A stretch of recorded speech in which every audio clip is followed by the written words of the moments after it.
দেশের এই সংকটের সময় প্রত্যেকটা দলেরই উচিত ছিল একটা জাতীয় সরকার গঠন করা। বিএনপির কি উদ্দেশ্য ছিল? বিএনপি চিন্তা করেছে না, আমি কেন এই জাতীয় সরকারের পার্ট হব।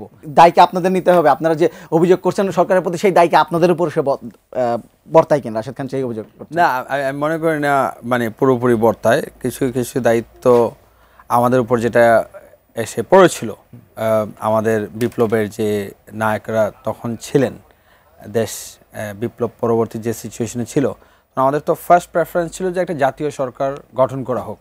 সেটা আপনার একটা বড় দায়িত্বশীল দল হিসেবে বিএনপি রাজি হয়নি। না হয় দেশের এই সংকটের সময় প্রত্যেকটা দলেরই উচিত ছিল একটা জাতীয় সরকার গঠন করা, যাতে আমরা এই ইন্টারিম যে পিরিয়ড, যে অন্তরীণ কিছু সময় বের করে আমরা একটা সমাধানের দিকে যেতে পারতাম।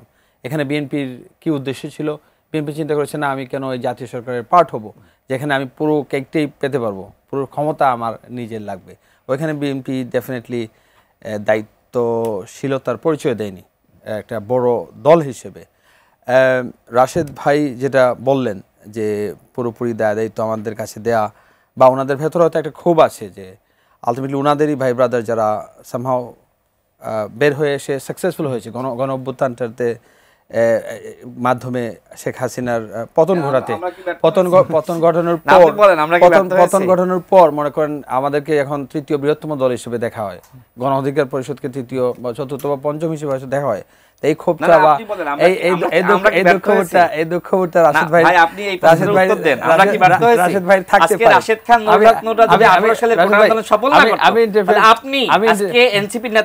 আমি ইন্টারফেয়ার করি নাই। আমি আশা করবো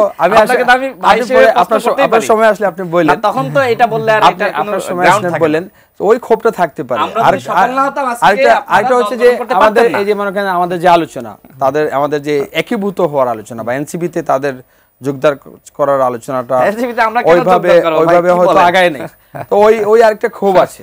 কিন্তু আমি যেটা মনে করি যে গণ অধিকার পরিষদের বা রাশেদ ভাই আমাদের একটা মিল আছে। মিলটা হচ্ছে যে আমরা নিউ জেনারেশনদের আমরা রিপ্রেজেন্ট করি, সুতরাং আমাদেরকে আরেকটু দায়িত্বশীলতার পরিচয় দিতে হবে।